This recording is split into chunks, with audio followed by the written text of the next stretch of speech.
you're darn tootin', scootin', boogieing that we got Danny Hassel on the Deep Cut Podcast. Yeah, you cut me too deep. I think I'm dying here, man. Welcome to the 3D Video Deep Cut Podcast. Watch a few movies, take a few notes.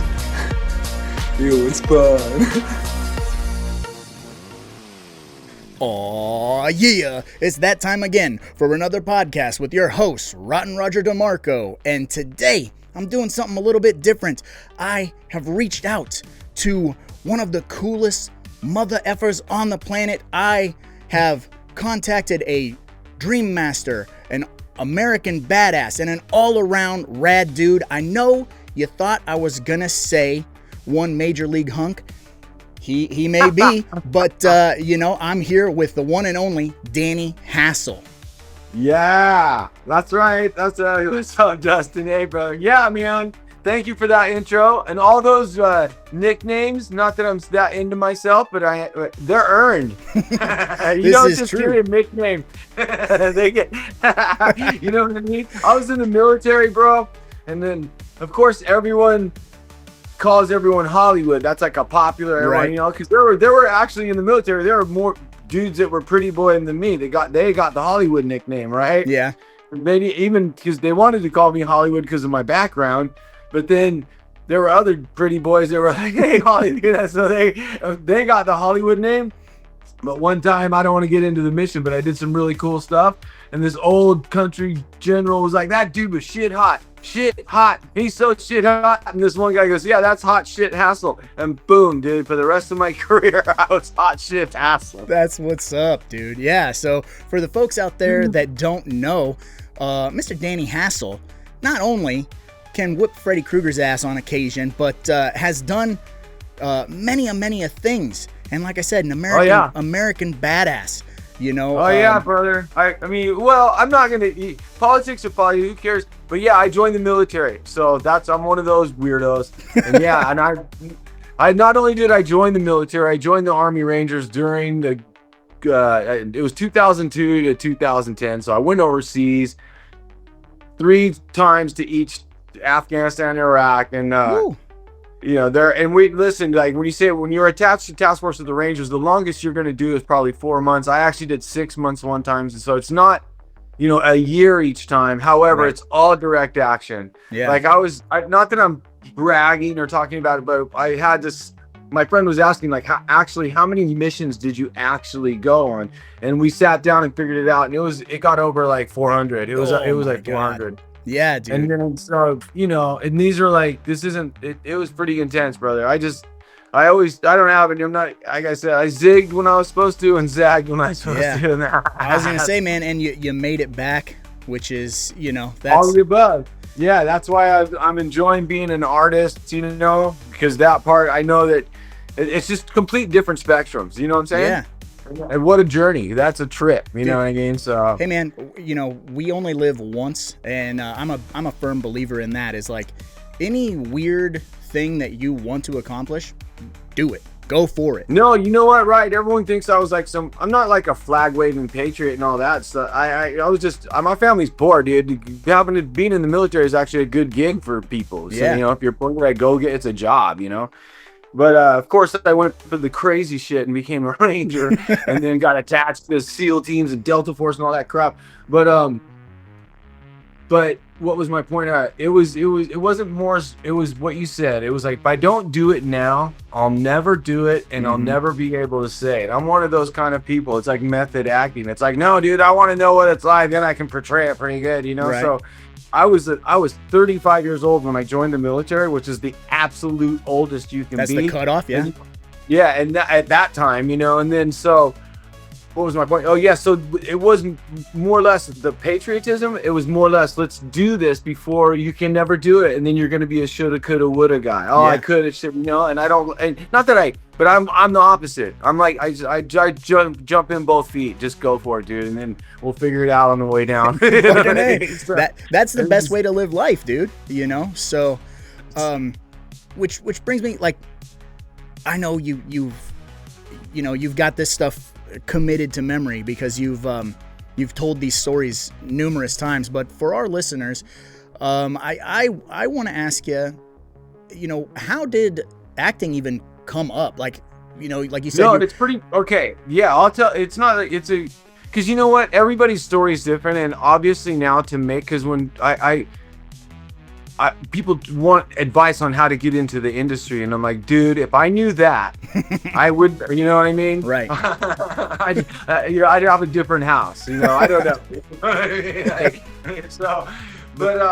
So in all seriousness, so I did a little bit of theater in Northern California, but I was a jock. I was a jock. I was a jock. You know what I mean? Not a weird one though. I wasn't a dick. I had like multiple crazy ass friends. I had friends from all over the theater. The standard stereotypical 80s movie jock. Like you weren't an asshole. I wasn't a dick at all. Like that's why the movie was cool. Like I was like, even in Nightmare on Elm Street 4, I was friends with Andros Jones, the character that Andros plays, and he's like hipster or whatever, you know what I mean? Jocks and him back in the 80s wouldn't probably be friends, we had clips in the 80s. It was real stupid.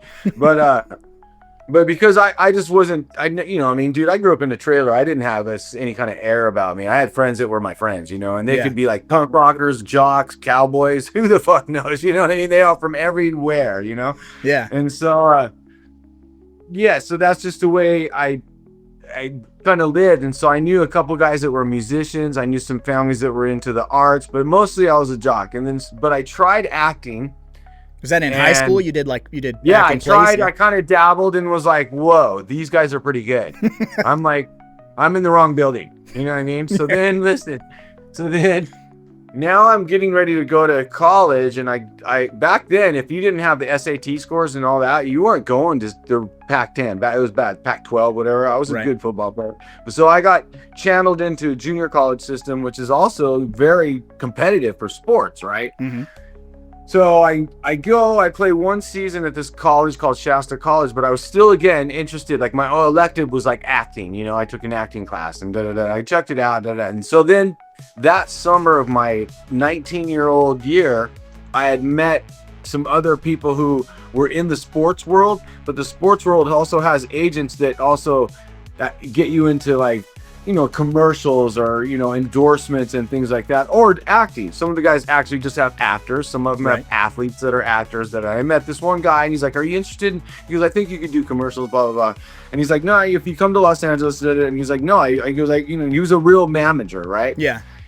But he was involved with this company called Santa Rosa Repertory Theater. Okay. And that's like these kids that have been doing theater, and then they their summer is they go do a theater in Santa Rosa, right? Mm-hmm. This is Santa Rosa, California. I think it's at the junior college there. Okay. Bro, so I go, I'm gonna try out. I go there, bro. These kids could tap dance. You know what I mean? Fucking, I'm all. Line, yeah. Whoa. They all had like 3 monologues. Also, I can do jazz. You know what I mean? Like, what the fuck? One dude's like pirouetting. I'm just like, oh yeah, this is real acting, bro. Like, so I just got not even any love except for I'm leaving, and this one person was like, hey, call the guy in LA. He goes, yeah, this is a little above you, but you could probably do this. Da-da-da. Long story short, I ended up going to Los Angeles. Called the guy, started doing commercials, and then went to acting schools, and then because I was still playing football, and I actually turned down going to SC because people don't know USC. This is when USC was really good. It was before the Pete Carroll era, but it was right there. Still was a great, it was a college scholarship. But even when you're on scholarship, they don't feed you until school starts, and all, so you're starving, man. Like. For a person that I was straight up working in supermarkets and like waiting for school to start, and then I got a national commercial that got me into an apartment. I still didn't even have a car in LA because LA you gotta have a car. And so then at that point then yes I took it kind of not serious per se, but it's like a trade. Like, oh, this is a job. So I met with like acting coaches and people like that, and I started taking acting stuff, like was learning about it more because I didn't know jack shit, dude. I didn't know the stage left. I didn't know the lingo. You know what I mean? Blocking and all that hoopla. Yeah, all those, right, the lingo. And then, trust me, it was pretty embarrassing. Not embarrassing, just like, oh shit, these guys have been doing this for a while, you know? So that helped with that. So I learned the lingo. You just moved straight out to LA. You were like, fuck it. Did, Caution to the wind and let's go. $1,500 in a piece of shit car. And then, the car broke down. I still got a pad, spent all my money on the pad. And then the homie that was supposed to come bailed and he moved to the Bay Area. Now I ended up getting evicted 6 months into it because the power got shut off. I don't know. I was like camping in my apartment. Dude, well, I mean, you know, that's part of the grind. That's the hustle. You know, a lot of people don't understand going out there and chasing that. Like, you're not the first one to have that idea. You know what I mean? Like, there's. Oh no, man. So it's like a Shark Tank out there. The thing is, and it's really hard for even musicians. That's what I don't like about, that's just the way it is, dude. The best dudes are usually the broke guys. They barely have a place to rehearse. You know what I mean? Dudes are sleeping on each other's couch just to keep the band together, or, you know what I mean? All that. Even with acting, you know, you got to come in here and be your best. And you're like, bro, I got to worry about getting paid. You know, my rent. LA is like becoming the most expensive city in the States, you know? So it's like, and then now, but the good part about it was because of how even what we're doing right now, you don't necessarily have to live here anymore. Right. Actually, you don't. Yeah. You really don't. And that's huge because that way you can, you know, at least not go broke trying to do what you want to do. You know? Yeah. You can create in your own space and you don't have to go out. Yeah. Honestly, that's in all seriousness, because I still play music. I've done bands. I had a band, and I still like to play music, you know, not just like I still like to do it. So and what I love about like even where you're at in Iowa and like people that are away from cities, they just stick to their own crap and go play in their back room where they got a studio where they can make noise and shoot guns and drink beer or whatever the fuck they, you know what I mean? Like, no one's gonna say shut up, you know. In the city, you gotta have like lockout rooms or whatever, dude, everything. And then just trying to film in Los Angeles because everyone here is such a dipshit, or like permit fucking this that. It's just like, dude, it's a waste of money. Oh man, yeah. Because where we live, in the small town that we live, 3 years ago, I shot and directed like my first feature here. Nice. And it's such a small town that we went to the city council and we're like, can we block off these streets on these days? Can we shoot by this business? And they were like so thrilled. They were like, thumbs up. That's what exactly. That's why I love it. Great story. No, I work in Northern California, and bro, when your son was doing the camp, the guy that I work with, he you're good. Bro, it's him and his kid and like one other dude, you know what I mean? Yeah. Like, no, there's any frills. He's a great director. He's a very opinionated. We can get into it, but like as far as efficiency and making movies, it's rad. You know what I mean? Yeah. And like everybody, you know, because making movies is hard. Getting actually finishing the project, you know, and having a movie, that's hard. And that's what I can't really say that I dig acting so much, you know. It's not like I go, hey, you guys want to go to the park and do some acting? Yeah, you know. I'm like, I don't think that's me, you know. Otherwise, I'd probably be in like some theater. I love acting in movies, but what I really like is making movies. Yeah, you know what I mean. Yeah, the machine. You know, I like being the actor part, but like, because I can fit it, as long I don't care if it's the big part, the small part, whatever, you know what I mean. As long, you know, that part's fun as long as I'm, you know, can handle the role. But the whole process of making movies is pretty fun. That's pretty fun. Yeah, that's actually nerd shit. Like, I like the special effects, the whole thing, you know what I mean. So like that part, that's why I still, like I said, this director I work with in Northern California named Rene Perez, I still, if he called me tomorrow, I'd be like, let's do it, regardless of his crazy political views. Right. Whatever the budget, whatever. I don't know Oliver Stone or like what's the other, Stanley Kubrick. Those guys before. I'm pretty sure they rub people the wrong way once in a while. You know what I mean? So, yeah. You know, some directors are just, if you don't, it's their way or the highway. Right. Yeah. It needs to be like this or you're fired. Right. But I think, you know, that's the best part is the collective of being creative, you know, like you said, all like, the time you're hanging out, and you might not be on the effects team, but you can hang out and talk to Kevin Yeager. You know, you can talk to Screaming Mad George or whoever's doing the whatever, like, or No. Joe Blow that's got the squibs Right. or whatever, and Well, learn right. something. That was that job. Those 2 jobs that I got back then. I didn't know I was getting a black belt in special effects. You know what I mean? Because I was Yeah. with the top of the line dudes, and like, but it was I got to do just because not because of me, but my character. I got to do so many prosthetic pieces. Mm-hmm. Arms, legs, face, multiple face ones, not just like, well, there's the wires in my face that's like the famous picture you see all over, but there's also the next version of that where it's a whole skull cap over. Yeah, and like And full what's suit, funny is yeah. a lot of that you'll see in the movie or whatnot, but a lot of you see out there and about, like photographs, are actually were back then because they actually took it off of me slowly and put it on the stunt driver. Oh, nice. Because he was like, I could ride a motorcycle really good, but not nearly like this dude. Yeah, yeah. This dude could, like, he was so rad. Yeah. And also there's like a liability, Yeah. like going on the freeway with an actor. They're like, I was gonna "No, say, dude." if you dump it and like break your ankle, and then they're like, well, shit, now we can't shoot with Right. Danny for. So there was only you know. so many things, but then honestly, but it was so rad, brother, because when like they would switch back and forth between the dude and me, and then when they filmed it, we were on a sound stage that was all black, so it had like infinity behind it, you couldn't tell, and then they would fill it with smoke and stuff going by, like I was riding on and then I was up on a big platform on a motorcycle that was moving in with wind, so it pulled it off, you know, it looked like I was riding the bike. Dude, yeah, it looks like- phenomenal.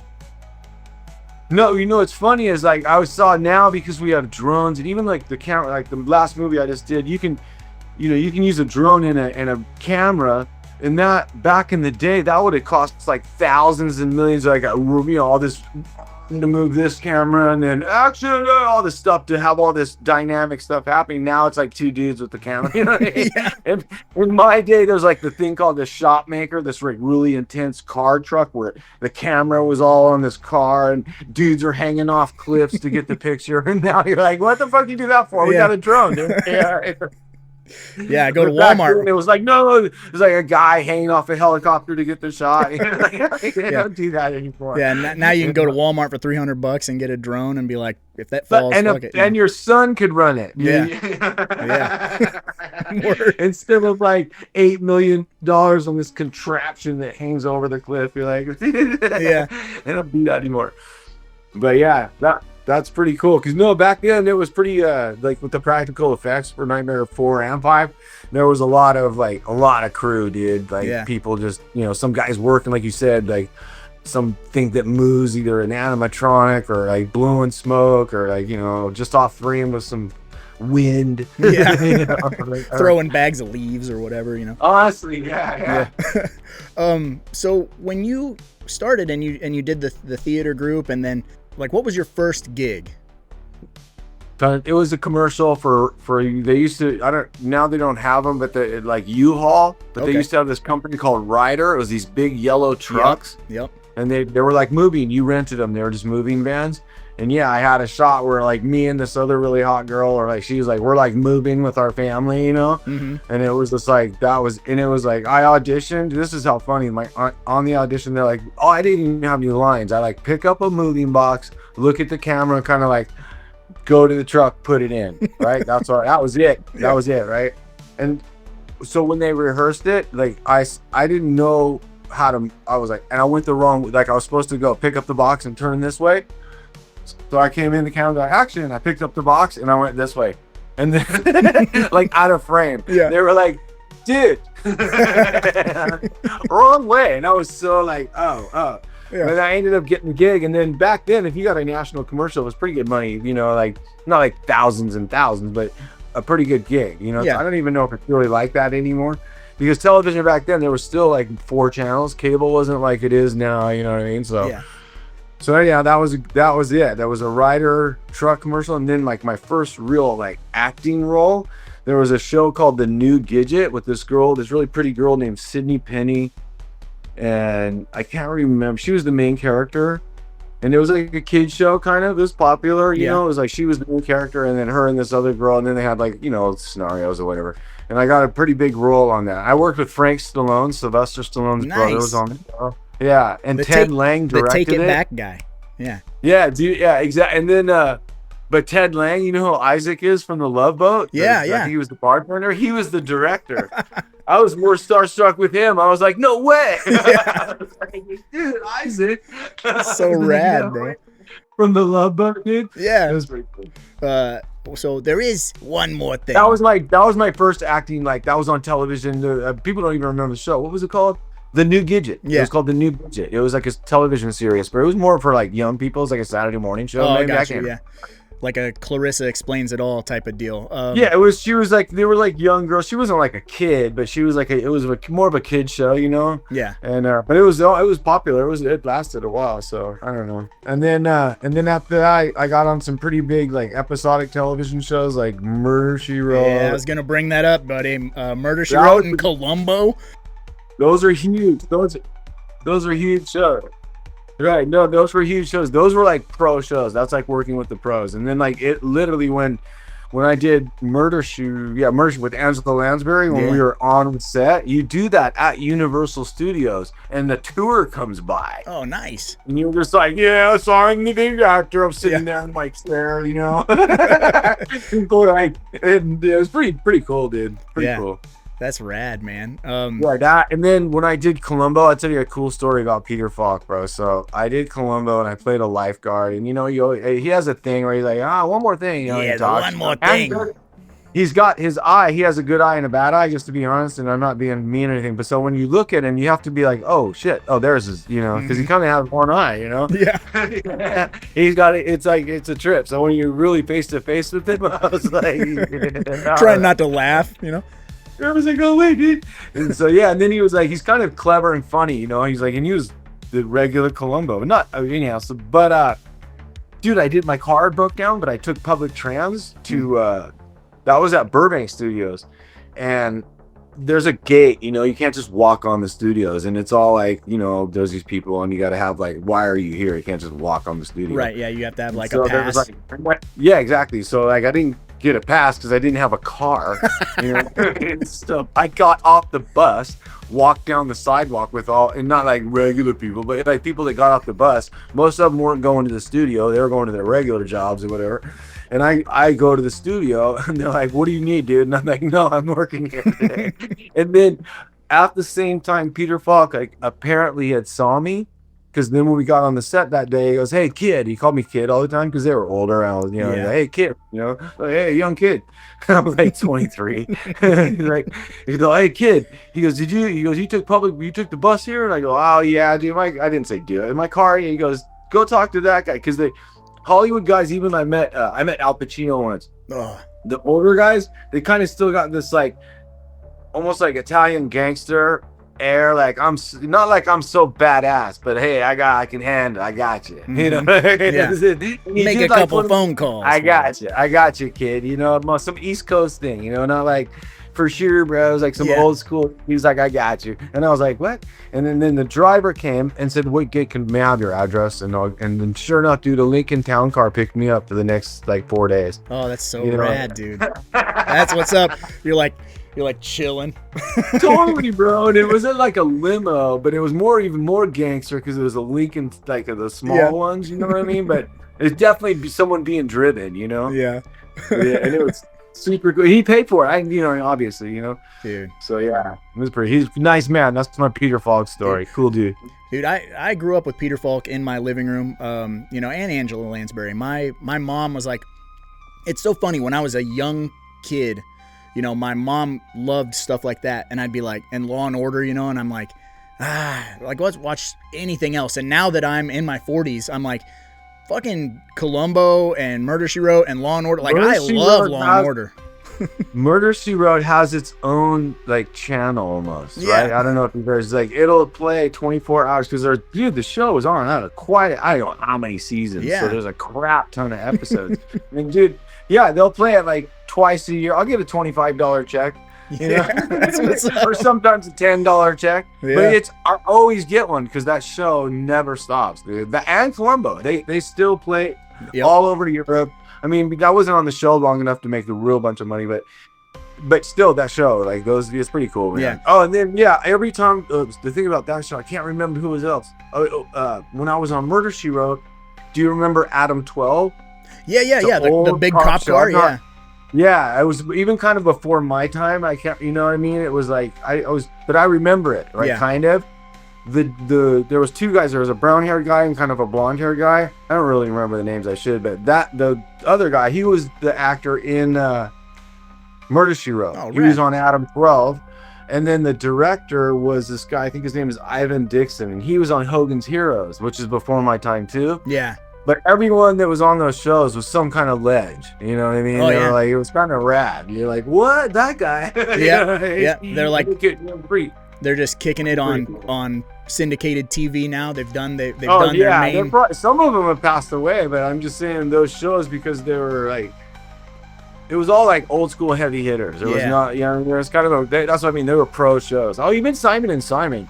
Simon was a cool show, dude. Like those guys were cool back then. Yeah. The two brothers, you know. Yeah. They were. there was like the Jeep driving one, and then the sports car guy one, or whatever. Yeah, like they were kind of opposites, or whatever. Gerald McCraney, I think his name was. They were cool as shit. They were nice guys. So They were those super cool. those appearances, those were pre Elm Street. Yeah. Those are when you're.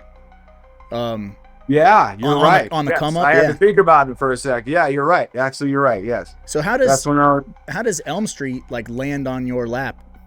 So this is So then, out of the blue again, because Elm Street 3, honestly got a lot of love. Out of even 1, 2 went right in the toilet, and then 1 had fans. People liked it, but not like through the roof. Not Right. even on the. Actually, not even on the radar, to be honest. You know, like no success, but kind of, obviously. Right. And then 2 went even farther down. People didn't dig it at all.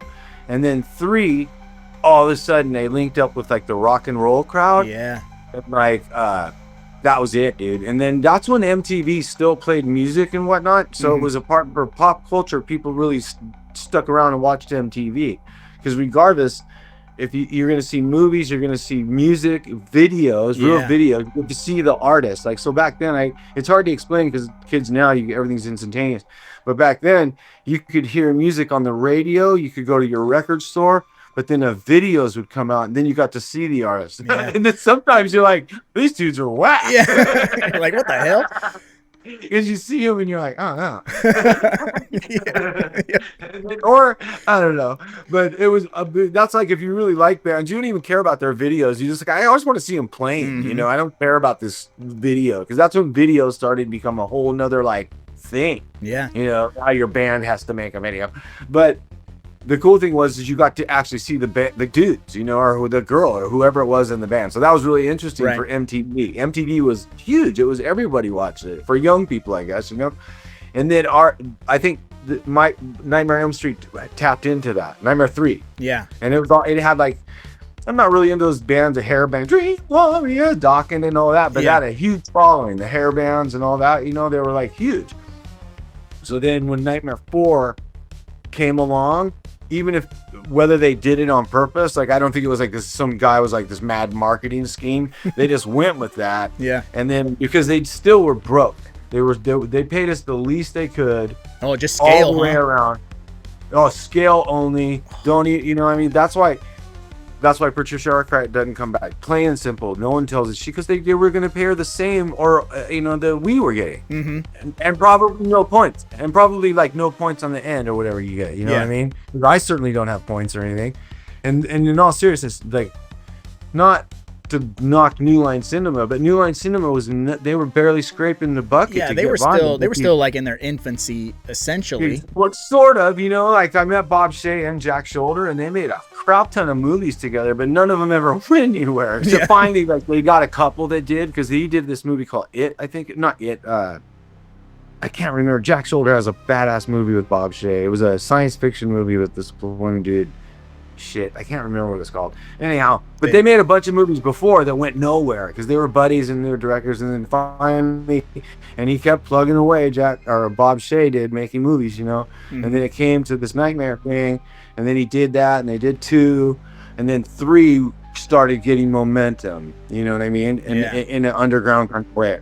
And then how it felt to me is that, again, the only reason I got it because they were so cheap, bro. It was cattle call. Yeah. They were paying you know what I mean? They weren't like offering these roles to anybody. including Patricia Arquette, because they were so broke. She was like, no. Yeah. And she was doing on movies. You know what I mean? You weren't taken serious doing a horror movie. Yeah. It almost made you seem desperate. You're like, so everyone thinks it's like some mystery. And she was like, no, you're going to pay me barely what and you're not going to give me point. And I'm getting offered other real shit. So she was like, no. Peace, and then it was like, and no, this is a true story. Nightmare, they brought back Rodney Eastman and Kenny Sagos. Yeah. Those two characters from 3. They were about to recast those guys. How do you do that? Just because of money. Because Yeah. they were like, you know what I mean? And I don't know personally what Kenny and Rodney took for the show, but I don't think they got a deal. Right. Do you know what I mean? I think they just got the same as we all got. Yeah. Because that's how New Line was doing it. It was this far from getting sued. Man.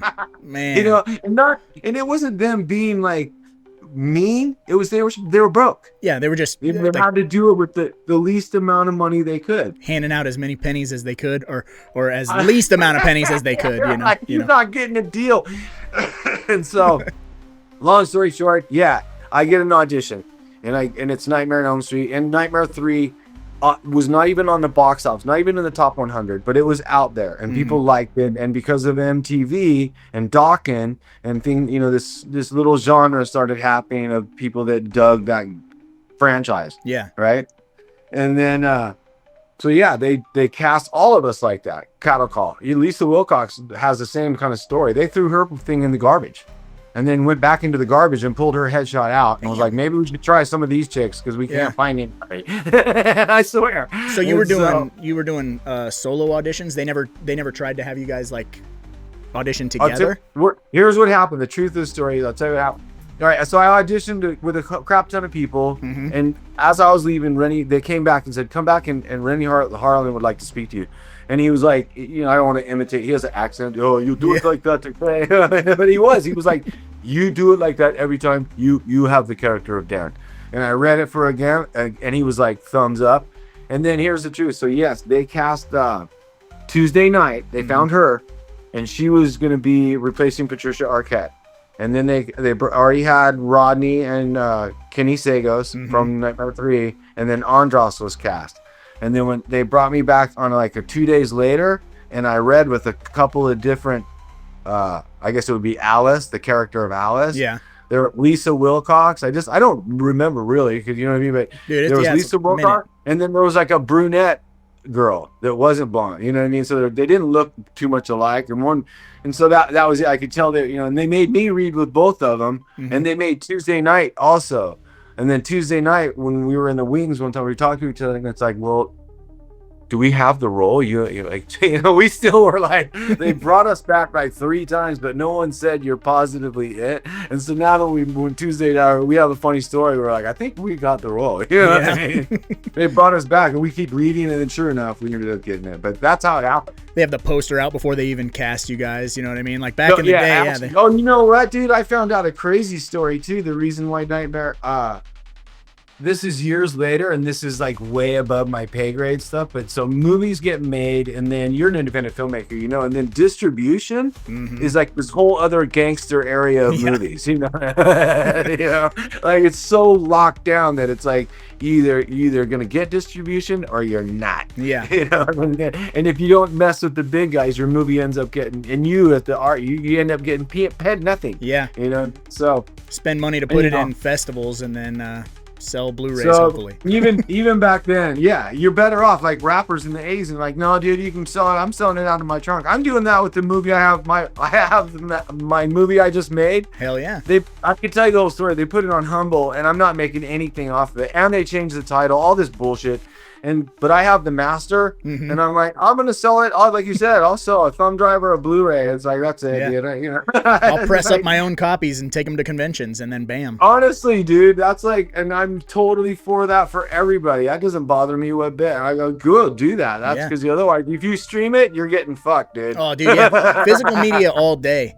So yeah, just to finish that story, that's how it was. And then they cast us all, and then, like I said, it was cattle call for most of us, and then we all got it. And then they still, with the Lisa, the Alice character, it was Lisa Wilcox, and I can't remember this other girl. She was pretty. They're, both of them pretty. But one was, and then they ended up deciding with Lisa. Yeah. And that was like a 2-week process of that. And then we all met and we did table reads, you know, we sat around and read with each other and met with Rennie Harlan. And then not that because I'm in it or any of that, but Nightmare 4, perfect timing, brother. We were the only horror film ever in the history of horror films, and the only independent, not just horror, because horror genre wasn't taken serious at all. Right. So it was unbelievable that a horror movie was number one. That it never happened. Yeah. And you know, and number one for like honestly like 8 weeks. Damn. And we were up against like huge blockbusters, big the first not lethal weapon, but movies like that. Yeah. You know, there were huge blockbuster. What's the Bruce Willis movie? Die Hard? I can't remember. Yeah, Die Hard was out then. Tom Cruise was huge. He won the Oscar that year for Rain Man. And people don't remember he made this other goofy movie called Cocktail about bartending. Yeah. Those came out the same fucking year. The same year he won the Oscar, dude. They did this other fucking bartending movie, dude. But anyhow, but no. And that was who we were competing against. And we were number one from August. You can look it up. I can't remember. But it never happened before.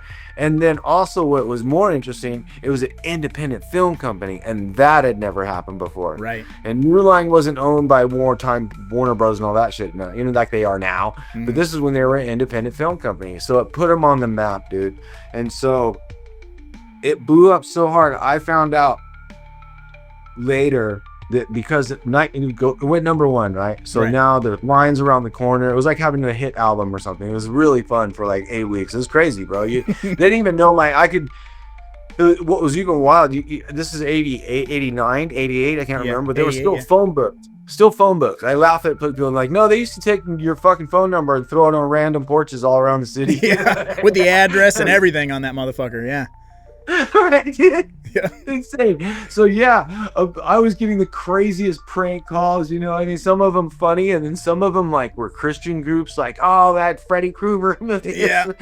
I didn't even know what the satanic panic was. I guess there was all these weirdos in the 80s that were worshiping Satan. I fucking missed the boat. I think it was just, you know, it's just, you know, because for the music. It was stupid. Yeah. It was what? No, because people were like, remember when Def Leppard or somebody got sued because their kid killed themselves? You're like, what the fuck are you talking about? It was a dumb story. So it was wild though. I was getting crank calls and I had to like change my number because Nightmare blew up. And then some people I'd be in public back then when I would get recognized. I don't get recognized anymore, but they'd be like, hey, fucking football player dude guy. They wouldn't know my name. Yeah. But, that's wild. It was a fucking wild ride, and still I'm getting gigs. It took like 10 years, 15 maybe, and then all of a sudden it just it became so popular again with like younger, like your kids' age probably, even a little bit older. Like, you know, like it's wild. It's wild. It's like he says in the movie, you know, I am eternal. Like it will. For real, it's gonna outlive all of us, man. And well, no, you know what? Not because I'm in it, and I didn't even realize, and they didn't even call them franchises back then. Really, people didn't know that. But then once it turned into something, they're like, oh, keep making that money. This could be a franchise, and that's what happened with Nightmare on Elm Street. But the Freddy Krueger part of it, not just the Nightmare 4, but Freddy Krueger as a boogeyman and whatnot. Huge, bro. Bigger than Michael Jackson. More international than anything I've ever seen. Any band, any actor. You know, he's like, it's wild, dude. Like, I've seen, you know how many Freddy Krueger tattoos I've seen? You know, he's like art. I don't care what country you're in. There's a mural of Freddy. You know, it's pretty neat to be involved. And Robert Englund himself is one cool mofo, dude. Yeah. For being so famous, you know? So I got to hang with him a lot, and it for me, I was like, I'm glad I met someone that's that cool, who's that big of a deal, you know. Picking his brain and super fun to talk to, man. Like he's open, like, you know, and he surfs. I still surf. It's funny when we were younger because he was in Big Wednesday, this movie with Jan Michael Vincent. Jan Michael Vincent was like all women loved him. This is in the 70s. He's like the fucking god to chicks. My mom loved him, you know. So he was the main character in that movie. So it's kind of, you know, Robert's been around, dude. Some rad, cool shit. You know, he's got crazy stories. He knows everybody. Yeah. And so, you know, and then, but yeah, doing the convention things with him is kind of fun. Yeah, I was gonna segue and get into that, but I got to tell you, because normally I have a co-host, and my co-host and I, we have professed our love for Elm Street 4 a lot on our episodes. How old are you? I am 41. I'll be 42. Yeah, you're in the perfect age group, dude. That's Yeah. like, I mean, just because was it one of the first ones you saw, or was it one of the other ones? Oh yeah, it was one of the first. And There you go. Yeah. and it's such a fun popcorn movie. But my co-host told me, because he was supposed to be here, but we had weather issues, and so he wasn't able to be here. And so he says, you got to tell Dan. First and foremost, man, like, I don't want to fillet you too hard. I don't want to be one of those guys that's just like, oh my god, I don't want to fangirl out on you. But growing up, both of us, because we're best friends and we've been best friends forever, you always were like a moral compass for us. And just watching you in the movie, we were like, you're such a nice person. And then now that the world has opened up and like everybody's more accessible, like Facebook and Instagram and things like that, we get to see, who you are as a human being. And my co-host is just like, make sure he knows that, like, Well, he's thanks. a good dude. You're a good egg, and No, and you know what, man? Like, I'm not trying to. It's like, I'm not gonna sit here and like, what is it? My favorite subject is me, dude. I love it. But no, what's it called? The army, all of it, selfless. And then just to go back to even doing movies, like the latest project was the first time I was the main fucking guy, and I did it because I would like making movies, like I said, and I'd never been challenged. Like, I'm in every scene, every freaking thing, dude, and that's like pretty hard. Yeah. And I'd never done that before, and it's like, so I love doing that. I tried it, but what you said before was really important. Like, when you're on an ensemble cast and everybody's trying to do their thing, and you got all these weird personalities trying to make, 9 times out of 10, if everybody's doing their best, it turns out to be some of the most badass shit. Mm-hmm. And that's what happened with Nightmare 4. Everyone was good sport. Even Nightmare 5, all the actors and everyone, they're all great and good sports. If you're gonna do a horror film, you're gonna get roughed up a little, You'd be covered in KY jelly and all kinds of, smoke, whatever. So you're gonna, like I said, you got to be a good sport and be an actor. So everyone, like, the talent was really doing their best and trying. No one was like a prima donna and weird, Yeah. So that part ended up with Nightmare 4. That's what I always tell people. I've never been in a really successful band, but it's like, if I was the bass player in a successful band, that's what I guess is what it feels like. Because people are like, oh, I know. Oh, fuck yeah, I know you, dude. You know what I mean? Yeah. So because Nightmare 4, not to brag about it, but Nightmare 3 and Nightmare 4, if you looked at like a bar graph of like just box office, Mm-hmm. Nightmare 4 and Nightmare 3 are like this, and everybody else is way down here. Oh yeah. Not even Nightmare 5, and I love Nightmare 5 because I have the best death scene and whatever, but it just tanked. Yeah. It went right down, like, not because it's a bad movie. I think at the time, people were like, "That's enough, Freddy Krueger." Yeah, a little fatigued because he had the TV show and everything. Yeah. It was just nonstop because they were just taking the money, dude. But now that it's years later, people don't even care that they even some of the corny stuff, but because now it's nostalgia. Now it's actually so it's kind of even the stuff that was considered cheesy back then, people like, you know. And speaking of that, since you said it's nostalgic now, there's been some time. We got to talk a little bit about the convention circuit. When did that become a thing for you? You're relatively new to hitting conventions, yeah? Pretty much, because I didn't know it even existed. Because I left Hollywood, like I said, went to the military, turned into a complete different animal, different human, you know what I mean? A different guy. Got out in about 2017, I think, 16, right around. Well, I was out, and I had a baby, I had my daughter, and then was approached by an agent and then one of my fellow actors. It might have even been Toy Newkirk, one of my fellow actresses. She's a friend of mine as well. Yeah. Because I moved into her apartment when I left Washington. She sublet me her place for like a week before I got my other place. And so, but she was like, Danny, why don't you do conventions? And I'm like, what are you talking about? And she was like, you haven't heard? And she goes, we go to these things and we sign autographs. And then by then, it was already, there was like 10th annual, and then they bring bigger celebrities than myself. But because I got killed by Freddy Krueger, it kind of immortalized me in pop culture. Absolutely, yeah. Because I mean it has. I'm not, you know what I mean? So and then to compare the heavy hitters, like you have Jason, then you have Michael Myers, and you have Freddy. The thing about Freddy is his are a little more psychological and personal, where the other two will just stab a dude on the way to the dock and kill some other people. Yeah, there's some personality, yeah. Yeah, and they make it more of a slasher, so you know what I mean? Even though I like those movies, I'm a fan of those movies. I'm not like, you know. Right. But Robert Englund is just, I don't mean to knock Jason and the other guy or Michael Myers, but he's just way more popular. You know what I mean? And not even because I'm in the movie. It is. It just more people love him as a boogeyman. And so yeah, that part of it, that's what, for me, because I was killed by Freddy Krueger, I'm in people's memory, like yourself even, you know what I mean? That age of people, you know, 35 to 40 or whatever, they're like, no, dude, I know that whole movie. I grew up watching that 40 fucking times or whatever. You know what I mean? So that part's pretty cool. And then Nightmare 4, again, not because I'm in it, it just was perfect timing. And like you said, out of all of them, it's very fun. Yeah. It doesn't, fun. You know, it's a fun movie, and it has this amazing tempo. Like, it's amazing because I've watched 3, 4, and 5 all together, and the funniest story is people were glued to the screen for 3, glued to the screen for 4, and then 5 right after I died. And this is at a huge thing in Philadelphia, like a what do you call it, drive-in? Yeah, you know, like 300 people. They camp for the weekend. It's really cool. It's like seasonal. It's like close to New York, but in Pennsylvania. Yeah. Because it gets so fucking cold, they don't have it in the winter. It was super cool, bro. It was like a movie theater out in the middle of nowhere. A drive-in, though, you know. Yeah. Anyhow, it was really cool. But so it's outdoors, and there's a lot of people, so it's an outdoor arena, so you can hear, you know, people. They have the speakers in the cars and everything. But during 3 and 4, everyone was watching the movie, and then 5 starts out, bon bon bon, my death, and it starts out, and then it kind of gets slow and talky, and then all of a sudden, because I'm sitting in the back, you know, in the dog watching everything, you could hear it.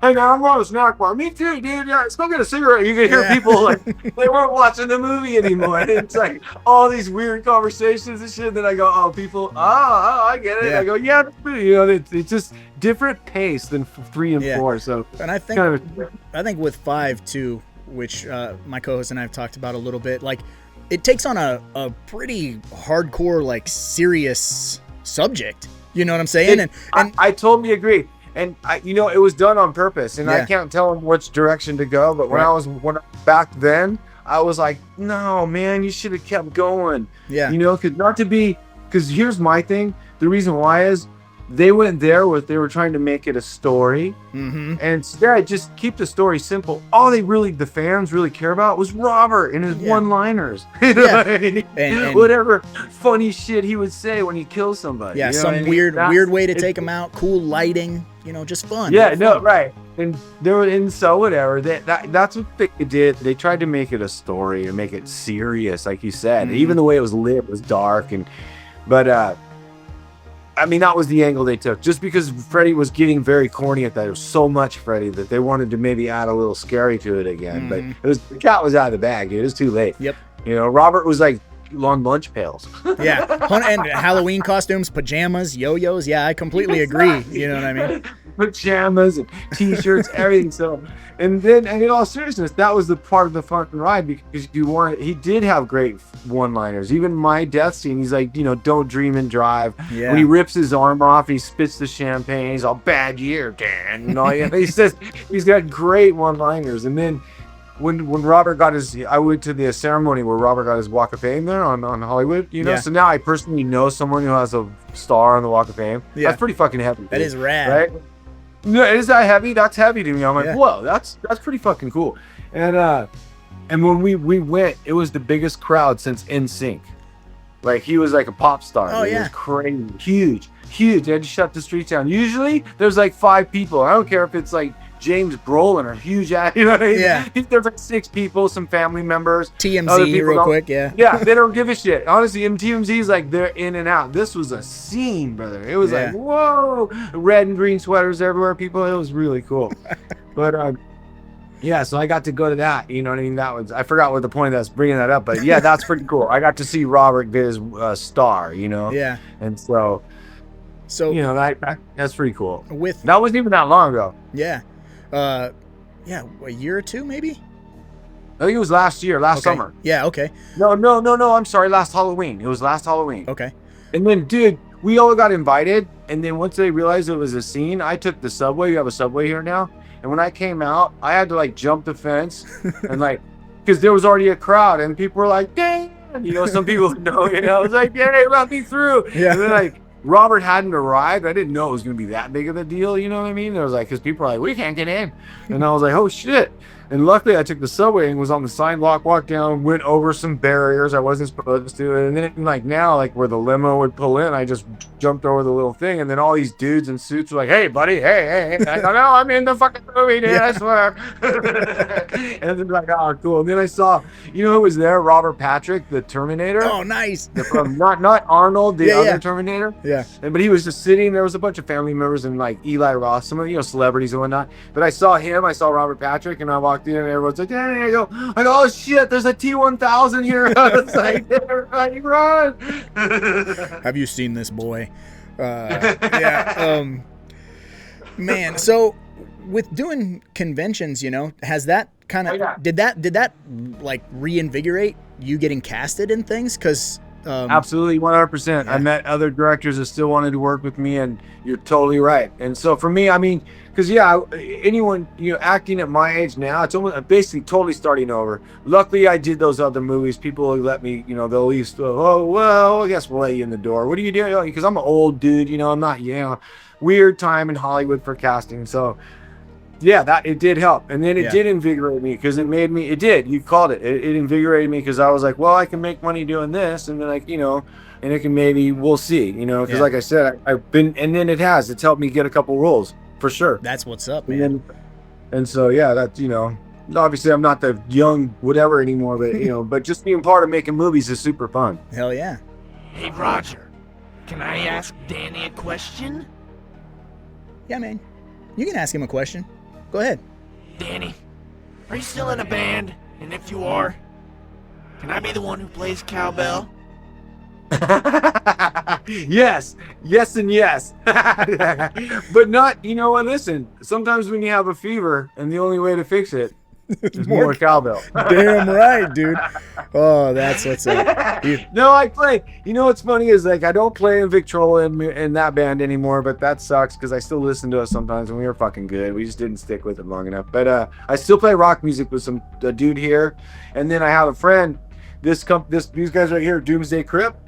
They're vendors at these conventions. Yeah. And sometimes we team up, and it's really neat, man. It's me, Doomsday Crypt, and this guy named Joe Castro, who's a makeup artist. Okay, He's yeah. He's kind of a celebrity makeup artist. You know what I mean? He's a famous makeup artist. Mm-hmm. Well, we'll do a convention together with Doomsday and Doomsday Crypt. John Henderson's the guy, and so we got a great booth, and then Joe will sometimes recreate my death scene. Oh, rad. And then so I was in Lexington, Kentucky. I did that. My next gig, a couple weeks I go to Houston, but I'll be at FrankenCon, and then I'll be at in June. I'm going to what they call Spawn of Scarefest. Okay. And I'll be there with these guys. I'll be there. It's in June. I can't. It's in June, but I'm going with Doomsday Crypt, and we're gonna be there with Joe Castro, and we're gonna recreate some Nightmare 5 stuff. That's awesome. So there's gonna be some really cool photo ops, and if you're a special effects nerd at all, you're gonna be stoked. Yeah. Because he's the real deal, and it's fun. It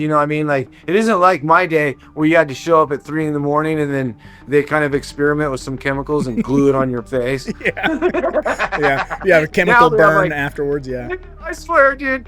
No, they're like, close your eyes. You're like, what's that? Lead-based metallic paint. I don't know. Close your eyes. You'll be fine. You'll be fine. Yeah. Right, dude. I don't even know. You could smell the chemicals back then. You're like, what the fuck, dude? This can't be good for Nobody you. Nobody light a match. Yeah. Really? Face will But explode. no, now they've made it's so far, now it's almost not for kids, but it's way more commercial and easier to do some crazy shit. You know? Absolutely. So that'll be fun. That's about the conventions. Yeah, that part's fun. And then I don't know, not to promote, but I in June I'll be at FrankenCon, then I'm going to Scarefest in June, and I'll be in Houston in like 3 weeks. Hell yeah. Yeah, no, man. You can That's promote. cool too, because I'm going there with if you guys remember Nightmare 3, Jennifer Rubin, the girl, she's like the addict. She has the Freddy kills her with the hands, the syringes.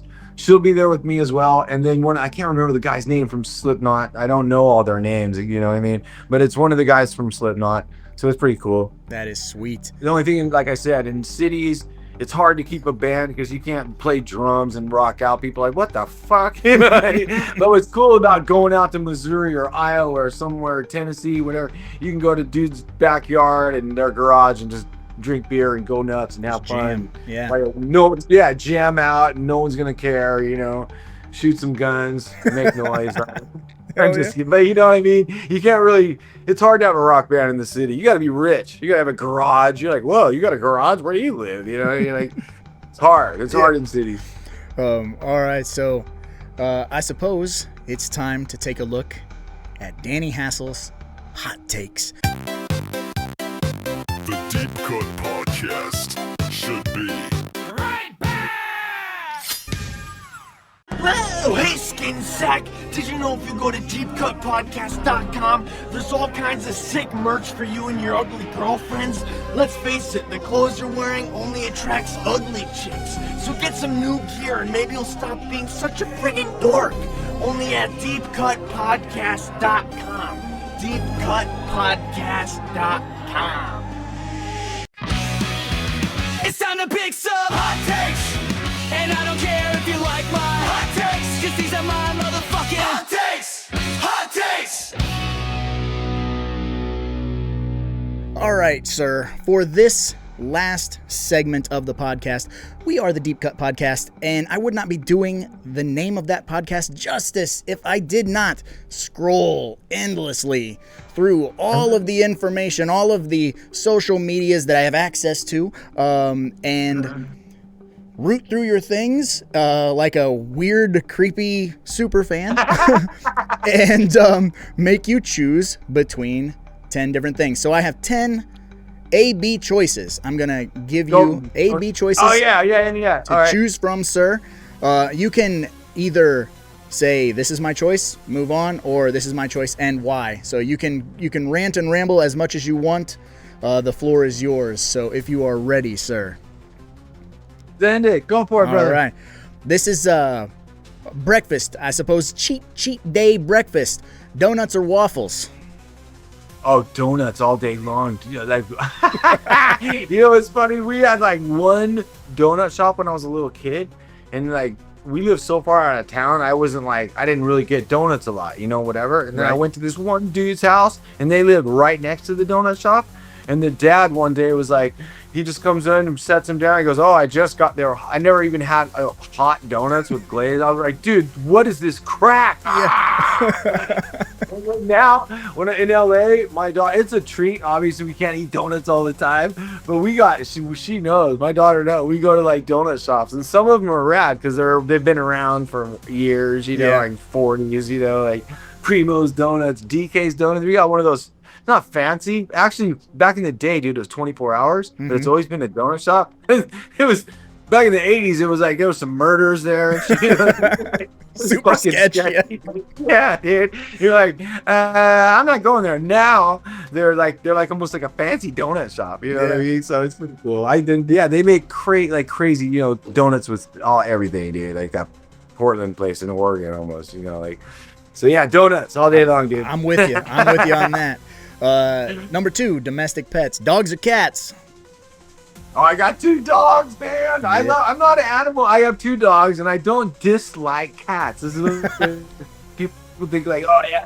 But my neighbors, they have feral cats that they let kick out in their yard and whatever. Well, where do you think they go to the bathroom? Mm-hmm. My yard. Yeah. Or my side of our building. So I don't run my dogs to chase their cats, but I make my dogs know. They're like, fuck yeah.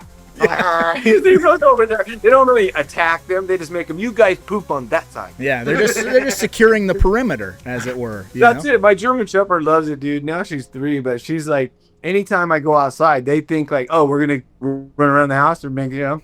And then, dude, this is just recent. So my little dog, she's a Shih Tzu poodle. She's super cute. She's only like 20 pounds. Mm-hmm. And, I had the window open in the middle of the night. Well, you could see where there's a fence. The building in between is really close to our window. guess what Mr. Kitty Cat walks by. So my dog's right there, and she just goes ape crazy. It's like right there. And I was like, middle of the night, sensor light comes on, and like, calm down, dog. It was pretty funny. But yeah, I've had a cat too, but I'm a dog guy. Yeah, dogs. Yeah, we have a dog also, Mini Pincher, and this isn't on some Mystery Chastain shit. Our dog's name is actually Danny, but it's for Danny Torrance from The Shining. So. Oh no way, Brad! I love that movie too, right? And he happened to have the name Danny. I know. That movie's a trip, dude.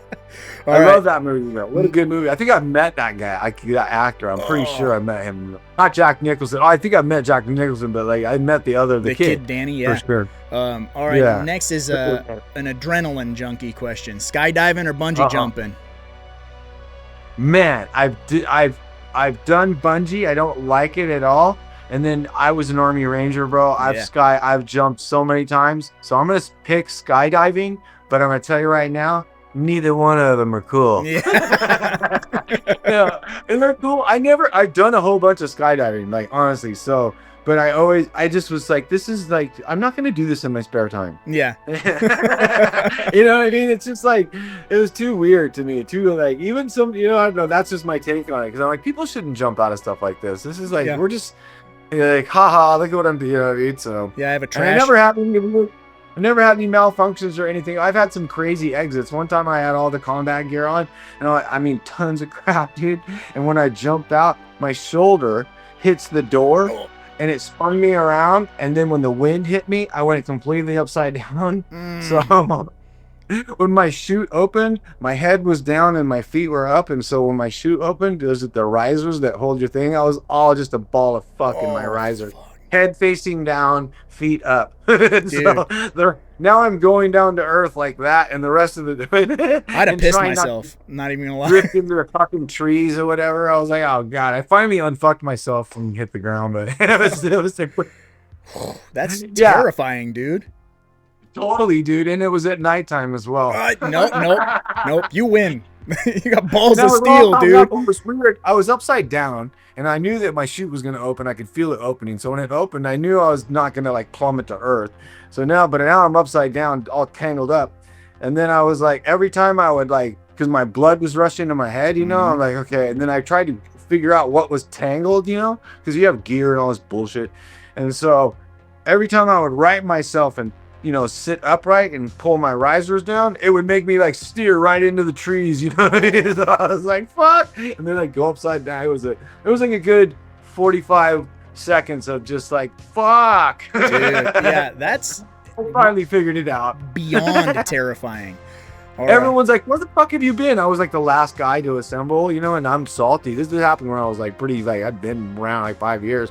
Everyone's like, where the fuck were you, Hassel? And I was like, never mind, dude. You don't want to know, man. Right? I was one step from landing head first. Right? The next one, surfing or biking? Surfing. That's what's up. Surfing. I still live like it's funny. I've been surfing for years and years, and now that I'm older, it's such an extreme sport and whatnot. Like sometimes I'll just go and just get in the water and swim around, because it's like it's hard. But yeah, luckily I live right here, and I have a bunch of surfing friends, man. And so like really good friends. My friend Chance Boyer. This is not to name drop, but we've been friends. We did an M&M's commercial 100 years ago, and that's how he's a real surfer. He's like professional or was, And I'm an actor that surfs. Yeah. You know what I mean? Like, definitely I was a jock, not a surfer. But I did it so much I can do it, and I really enjoy it. It's a Mother Nature thing, man. It's totally cool. But Chance was an actor as well, and he was on Harry and the Hendersons. And then him and his mom, there's kind of a cult movie called Night of the Comet. Okay, yeah. If you ever heard that, anyhow, people that are like, it's a campy old zombie movie. Yeah. It's one of the first zombie movies called Night of the Comet. Anyhow, it's Chance Boyer and Sharon Farrell is his mom, and they're in the movie together. Nice. So that's pretty cool. And then he's my surfing pal. Him and this other cat, my friend Donnie and my other friend Bobby. They're great surfers. Was he the little boy in Harry and the Hendersons? Was he the little? No, he was the teenage. There was an older girl, and she had a boyfriend. And he was like this surfer dude, and he always had like funny stuff to say. You know? But yeah, there were like, I can't remember the girl. She was like the main, the actress. He was the boyfriend of her. Okay, nice. So yeah. He was also, you know, you remember like in those there. Well, you might be too young, but there was these corny commercials called Mentos Fresh Maker commercials, and they were super corny but popular for some reason. Yeah, exactly. I think what is Chance?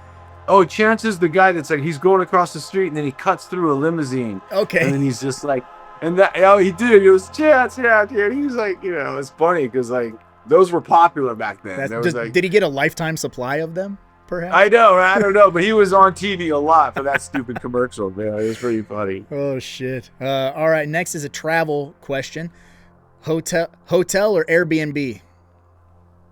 Man, Airbnb, they're more interesting, right? And then, yes, for all you people that love the Airbnb, whatever that word I just said, don't go and thrash them. Don't go fucking have all your friends like spill shit all over and burn it down, right? Or whatever. I love Airbnb if you treat them cool, right? Because then you get rad, man. You can like make food, do whatever, watch television, check out the whole spots, and they're interesting and more economical sometimes. Right. Yeah. You know, hotels are cool. I like hotels when you've been roughing it. You know, like, I don't know, like even the camping, like let's say tent camping or RVing, and you've only been at the beach for a week, go to a hotel, you're like, and it's like, it's their place. You could throw the towels on the floor and like, you know. Right. Yeah. Do my laundry. I'm just kidding. So.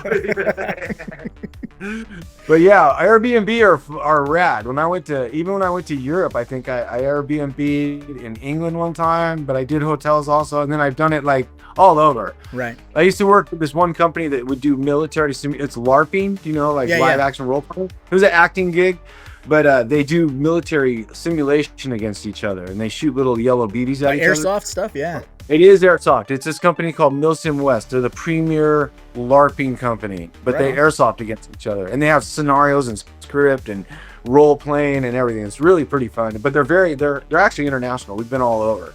But yeah, they Airbnb a lot when we travel, and that's kind of fun because you always stay at really cool spots. Yeah, dude.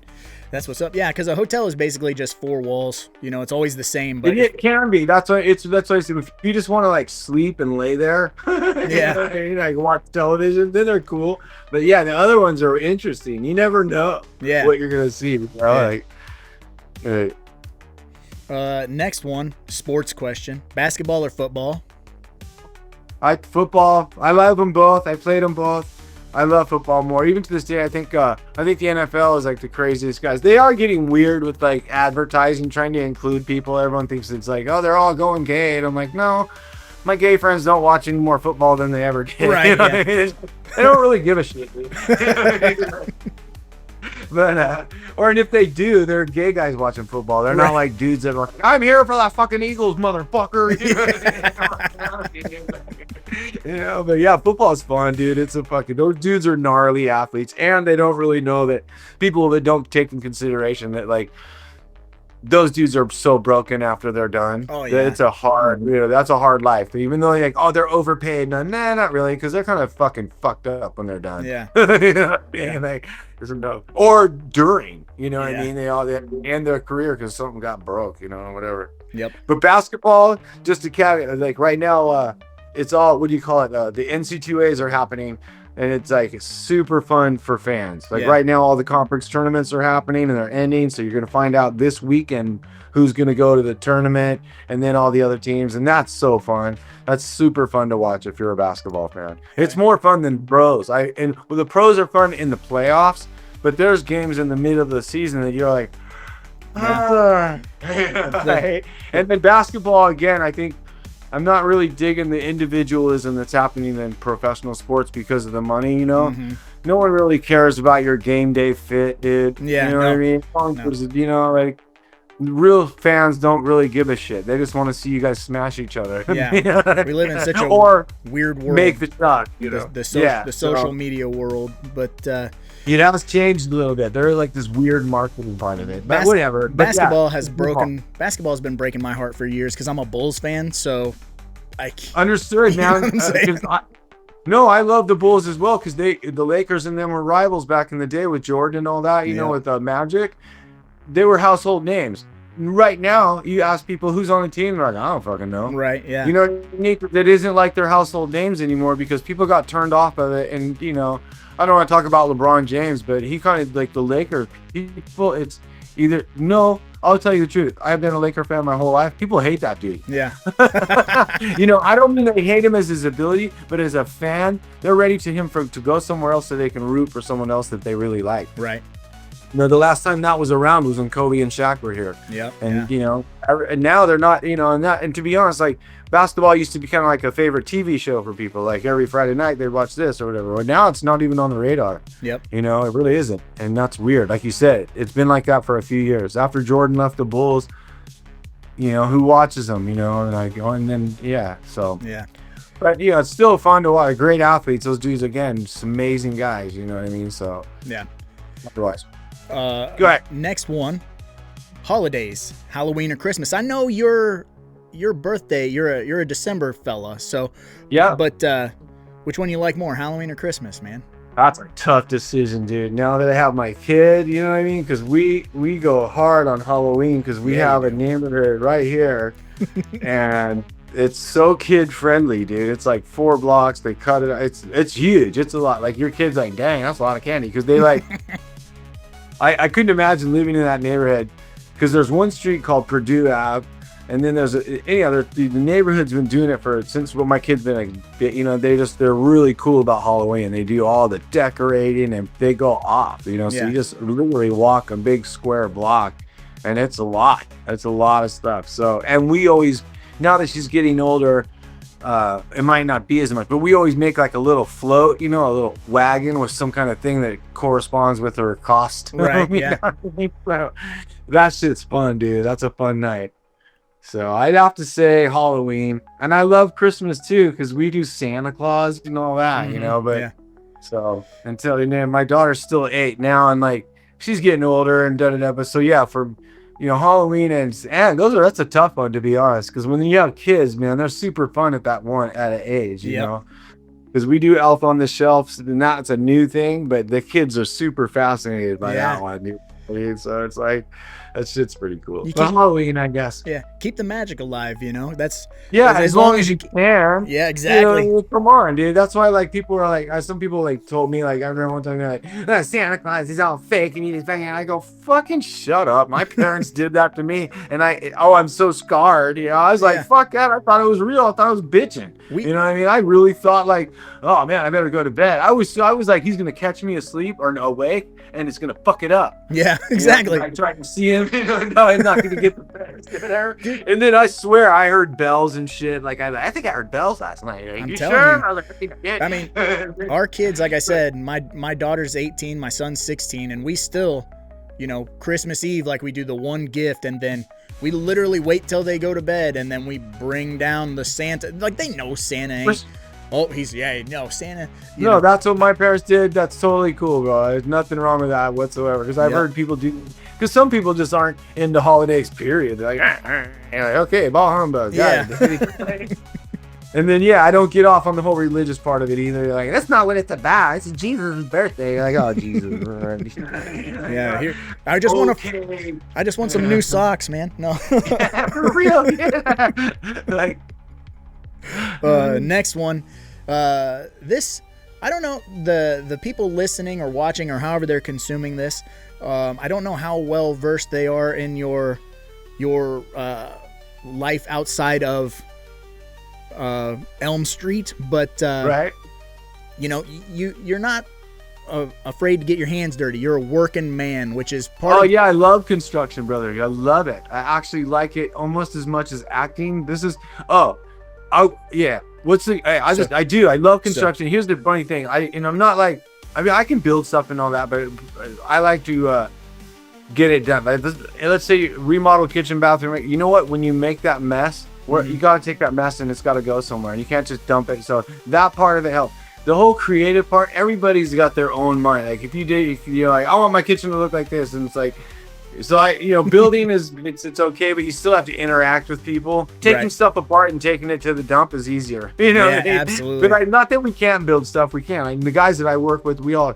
But here's what's funny. I was sitting there the other day, and there was like all the award shows are happening, right? Mm-hmm. And I'm going to tell you guys, the award shows are 100% bullshit. People pay for them. I don't know how it really works. I've been a member of Academy since 87, dude. Yeah. So like,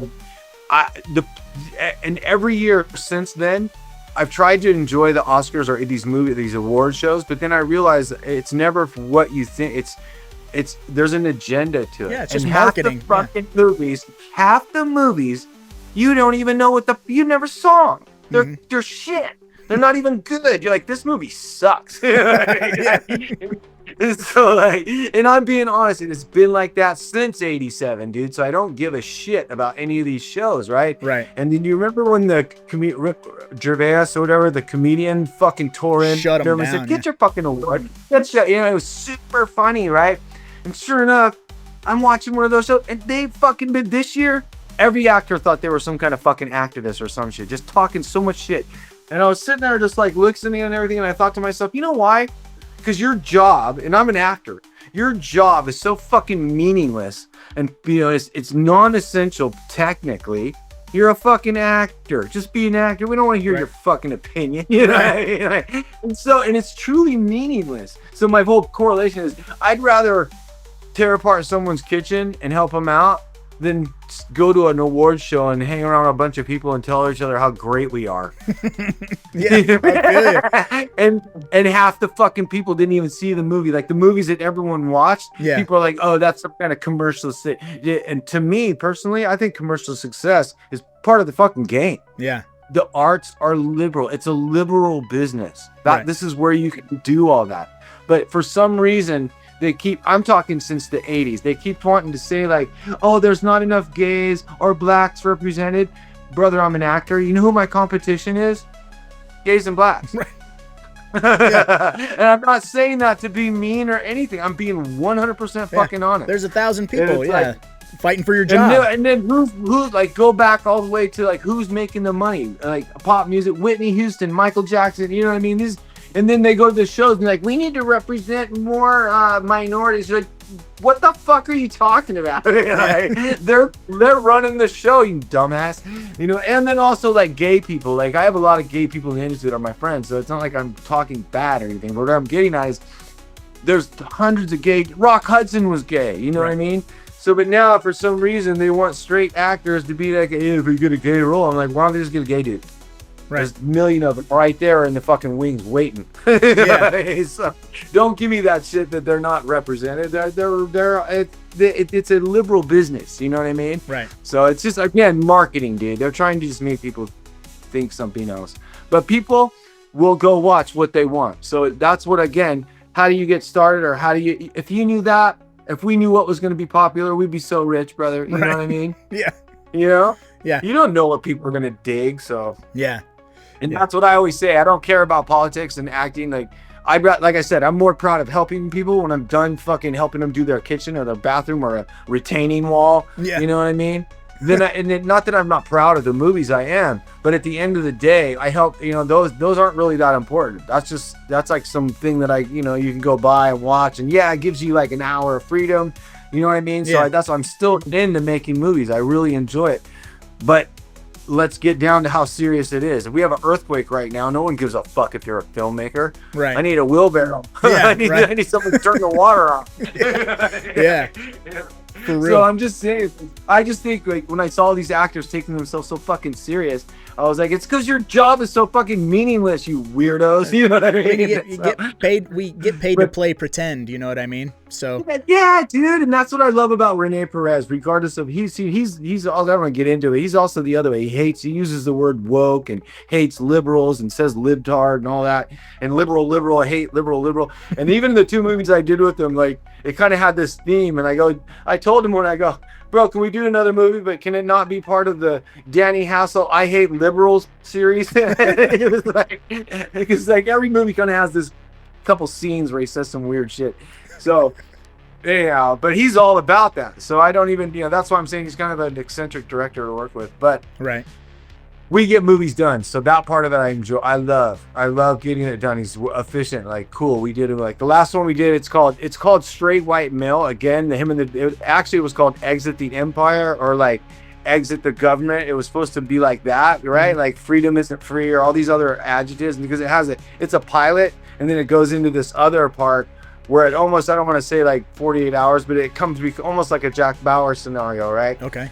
Really cool script and whatever. But then him and the producer got into it about distribution, and he titled it Straight White Male and put it on Humble. And that's the title of the movie, Straight White Male. I started laughing so fucking hard, I thought it was a joke. I was like, dude, you fucking ruined that movie. But because I own it and I have the master, I own part of it. When I redo it, I'm gonna change the fucking title. Yeah.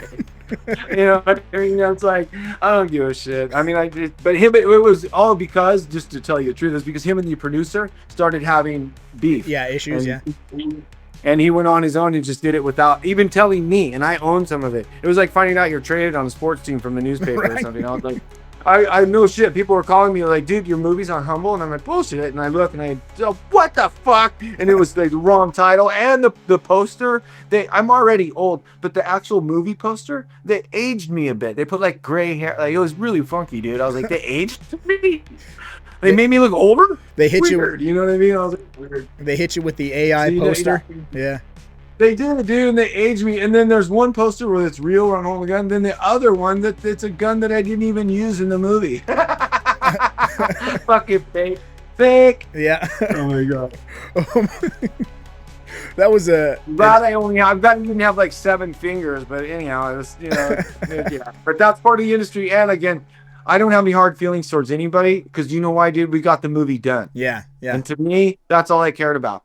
You know what I mean? Now on to the next project. Cool. I'll do another movie, because it's like playing guitar, acting, all of it. To me, the only way you get better is by doing it. Absolutely. You take all the classes you want, but I don't care if you're working on a tiny project or a big project or a commercial. As soon as they say action and the cameras are rolling, that's when you're doing your thing. Yep. Right? Yep. Or if you're playing guitar and they're like beep beep, or with the drums, you know, you're doing your thing. And then when you're done, that experience that you went through is 20-fold what you'll learn in any kind of other situation, right? Yeah. It's all anything, surfing, dancing, whatever. You got to do it to get better at it. So that's why I love making movies, because I just, you know, I can go up and get them done in Northern California. And yeah, sometimes it's literally the crew. I'm carrying a camera equipment. Yeah. It's not like, where's my chair? You know what I mean? There'll be like 4 people there. Yeah. So that was an excellent, like, wild departure, but I was gonna ask you, Go for it. roofing or concrete? You know? Oh, concrete, bro, all day long, man. Concrete. I'm a concrete dude, because it's hard fucking work. No, roofing is hard too, especially if you're white and it's summer. Yeah. I used to do roofing. It You're sucks fucking ass. sunburned, dude. Yeah. You're fucking sunburning, bro. That shit's hard. Yeah, and then but no, I'm a concrete whatever. That's I was the start of my job. We were like the guys. It's hard work. You got to dig a dig, do rebar, all that shit, dude. It's like tying in and then pumping concrete yourself, and it's hard, and not making a mess, especially like in neighborhoods like fucking Beverly Hills and, you know, Palisades, Brentwood. You can't blow out a fucking, you make a mess of fucking concrete all over. You gotta be so good, dude. You gotta be good. You gotta know your shit. But yeah, there's a guy named Jim Borland and Donnie Wilson. They're contractors that I work for. They were like my mentors, and I still to this day work with them. They're great. They know their shit when it comes to concrete and foundations and all the retaining walls and all that stuff. That's hard work. But I definitely love concrete way more than roofing. Yeah. But it's hard. Yeah. And and then once you start pouring concrete, you gotta finish when you're done. You're like, when are you done? You're like, when we're done. We don't know. You know, it's like fixing as you're doing it. You do get, once the hoses start flowing, you can't be like, time out, let's go do something. You're like, no, bro. Lunch. Go. Yeah, pretty fun. Good question. Yeah. I mean, you know, construction is hardcore. It's physical work. It's physical work. That's why, like, even if you're not built for it, like you get a young guy and he's like kind of awkwardly built and kind of a gut or something, and you're like, dude, you're gonna have a hard fucking day. Yeah. I mean, this is hard work. You know what I mean? So it's funny, man. But yeah, there's it. You know, like I said, I like it because it's hard work, but I'm doing more for people than, you know, half the people don't even know that I'm an actor. And when they find out radio, they're like, no fucking way, dude. You know what I mean? Cool. But they're more happy that I fixed their retaining wall than some fucking movie they don't appreciate. Word. Yeah. Which is cool because it's I don't want to say selfless work, but you know what I mean? It's not like, it doesn't 100%. like, it's not like inflating your ego by someone telling you how great you are, but like, You're right. You're absolutely right. And part of me gets off on that, to be honest, because I do both ends. I do the artist world where people take themselves way too fucking serious. And then the blue collar dudes are, hey, you better take those guys serious. Otherwise this city's going in the toilet. Yeah. Literally. Absolutely. Yeah. So I have mad respect for that. I was a carpenter by trade. My dad was a framer. So, but then I got into, like I said, foundations and concrete. And then now it's like, not that I liked it, but demolition I'm fine with demo. I don't need to build your custom kitchen because the money is a problem. I'm more like efficiency guy. You know what I mean? I want it to work proper and but designing, when I tell people all the time, my advice is don't get creative. Just make it, you get creative. They're like, I want it. Next thing you know, it's like an $80 million project of stuff that you don't really need. Right. You know what I mean? So yeah, when I see stuff, I just see like, nope, that's got to go, and then put the most efficient thing in there that works, not like design guy, It's like, right. So I leave that up to the pros because they do. We have architects and other people that, talk to home and decide what they want to build. I mean, usually it all depends on your budget, and that's another thing people don't understand, that after COVID, construction materials are like freaking diamonds. They got so expensive.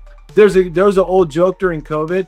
So plywood was like $35 at one point, right? Plywood, right? A 4x8 piece of plywood. It jumped to $99, right? Yeah. And so during COVID, we were doing a foreman. I was building a really cool hotel downtown, and this one guy was like, I'm gonna be a little late tomorrow because this morning, he goes, one of our drivers, a piece of plywood flew off and hit a truck behind him, and he goes, oh no, and he goes, yeah, it's okay though, I sold 2 pieces of plywood and bought 3 new trucks. Dude, you're not kidding. Plywood 2x4s, outrageous. It's unreal, dude. That's why and I'm telling you, it was during that time, 2020 to 2022. It's like, just crazy. It still hasn't really come down. So a weird little sidebar on that with wood prices. When we were filming our movie, we had one gag. You have to have prop weapons. I wanted a breakaway baseball bat, which is balsa wood, Sure. Right, yeah. And there's a company, New Rule Effects, and I think they're out of California. I bookmarked it before the COVID stuff, and I was like, this is where I'm going to order all my stuff. And it was dirt cheap, like $30 or $40. By the time we got to shooting and we had to order the props, they were like $300 for a balsa wood baseball bat that I get to swing one time. You know what I'm saying? Honestly, I remember because people were doing budgets, like homeowners, corporations just are like, this is getting a little steep, because I was working at a commercial job downtown. But then when it switched, when we go to like commercial places, especially people we've known before COVID, and we did their backyard, and now hey, can you come back and redo some stuff? And then you're like, oh, by the way, look at the prices now. And they're like, what? And it's like, and we're honest guys. We just time the materials. We're not ripping people off. You know what I mean? Right. So it's pretty easy if you're an honest dude. It's Yeah. Yeah, that sucks. That's what's everything. Gas, everything sucks. Everything's getting, Yeah, it's miserable. Los Angeles. Everyone thinks LA is super cool, and it is super cool, but it's like any other major city. You got to get through 800 fucking dipshits to find the cool, you know what I mean? Right, yeah. There's so many idiots out here, bro. Oh my God. Trust me. Yeah. Well, on a lighter note of that, since we were talking about music, you prefer acoustic or electric guitar? Believe it or not, acoustic, because acoustic guitar. That's how I learned to play music originally, from like 7th grade till now. I still have one right here, and you can travel with it. You know what I mean? You can, because I actually play electric bass, but electric bass by itself is pretty fucking nerdy. You're like, what dude all by himself. You're like, that's pretty avant-garde there, bro. Yeah, boom, boom. You might need another band around you. So, yeah, even when I went to college and took music, and I went to a junior college, but they had a killer music program. I took jazz ensemble, but I was a bass player, electric bass. But all the guitar stuff helps you navigate the neck and know what's going on. Right. So, But bass is a whole different animal, and it's electric. It's electric. So for me, that's my rocket ship, the fun one, the Harley or the rock, rock. And the bass is my like hot rod, but the acoustic is my jam. That's what I go to. Nice. And what I take with me all around, so I always have it. Hell yeah. And a jam is at a moment's notice because you don't have to have electricity or anything. So That's it though. Yeah. That's it. That's actually the young guitar player that like when I was in Victrola, that's what his thing was. Is like, he's like, nah, dude, we can be walking or wherever and just bust out our guitars. And I was like, yeah, you're right, dude. This is actually cool. Yeah. So- Last question of the hot takes. This may or may not, I suppose, rub our listeners a different way because we are the Deep Cut Podcast and we primarily cover horror. So the question is, when you're chilling at home and you're just vibing and you got to pick a movie, are you a horror movie or an action movie kind of guy? Man, that's a tough decision. I wouldn't go action because I'm so jaded from the 80s horror. Yeah. That like this is the first time this movie Sinners and the movie with the kids running, what the fuck was that movie called? Weapons, yeah. Dude, those are the only two movies in the last. I'm not nothing against the Scream franchise. I just never was a fan. I never really, and I'm being honest, even though they're huge, but it's been a minute for me to like go watch horror films because some of them I'm like, so action, yeah. So but I will say this. Not that again, the Oscars, like that movie Sinners is gonna win it, or did they win everything? I can't remember. I think they won a bunch of stuff, yeah. Yeah, well, that's never happened, but I think it's all fixed anyhow. Because the movie's actually fucking good. Because here's my take on that. Because it was commercially successful. Mm-hmm. People went and saw it. So all the people up here were like, "Oh, really?"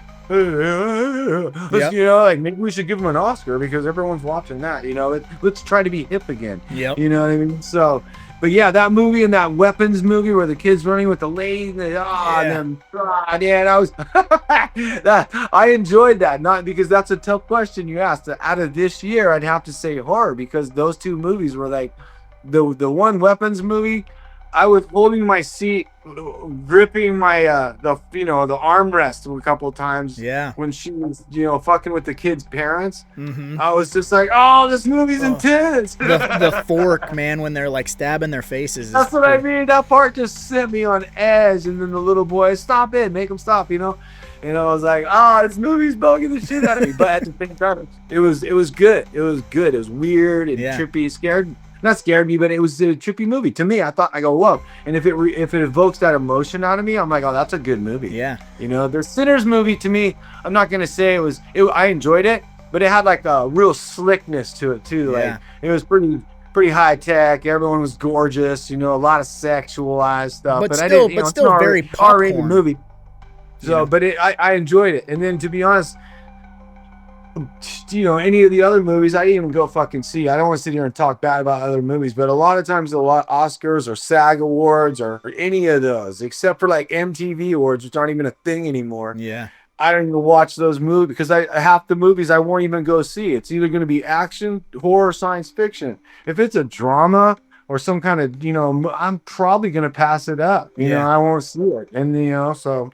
Yeah. Just to be honest, I like to enjoy the movie. Yeah. Hey, you want to have some fun. I was gonna say you don't necessarily strike me as like watching the art house movies. That's not our vibe. That's not. Yeah. Again, not that I'm knocking acting. I like acting in movies, but again, I play music with my friends still. But you're not going to call it and say, "Hey, man, you guys want to go to the park and do some theater or maybe do some acting?" It's like, yeah, you're not going to see me doing it. Even though I just, because some people really enjoy acting. Like, oh, I love acting, and I'm like, you do?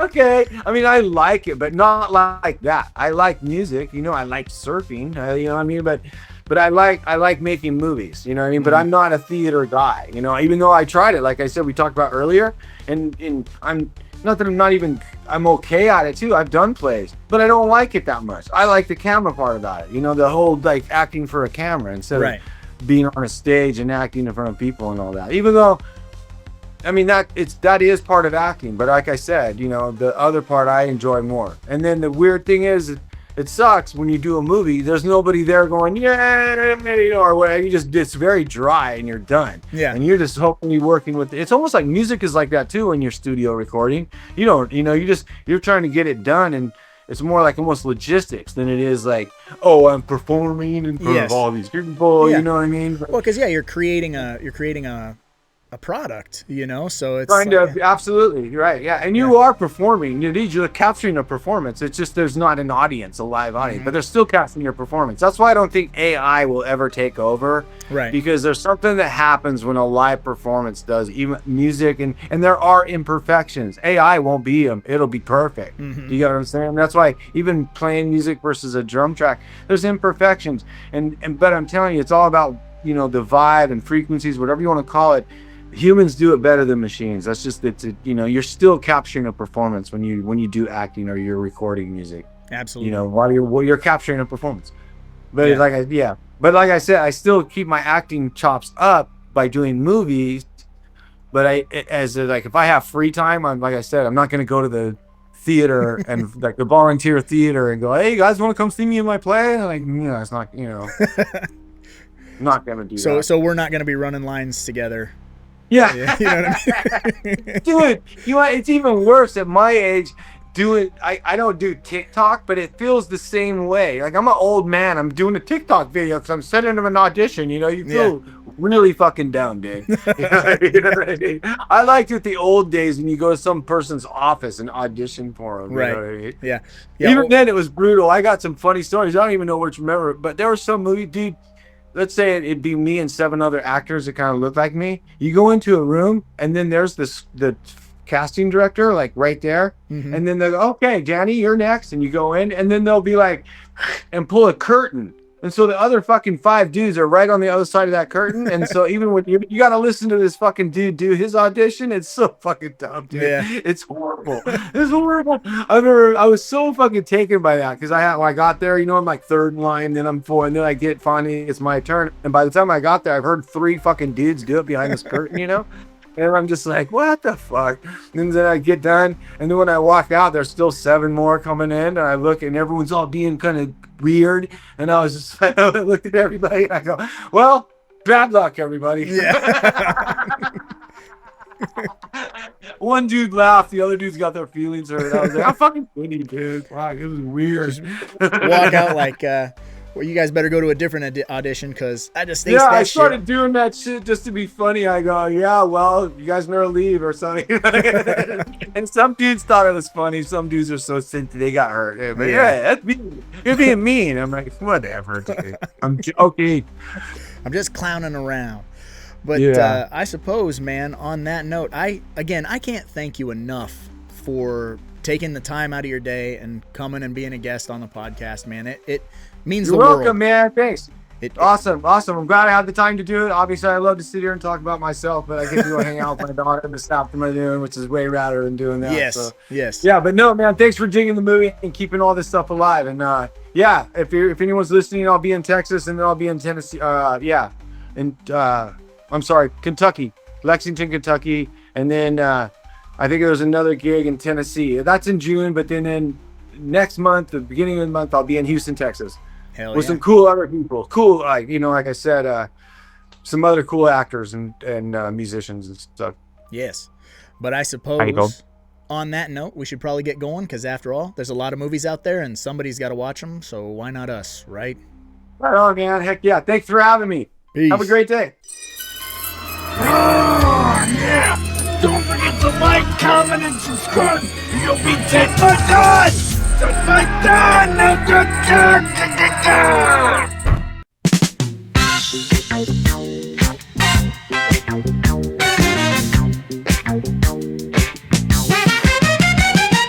Thank you for listening to the Deep Cut Podcast. We sure had a blast trying to make you all laugh. You gotta set your reminders and get ready to geek, 'cause there's a brand new episode every 2 weeks. Now that you're done with the show, leave a comment on that shit. let us know your movie prop pick. Find it on Spotify with tons of episodes.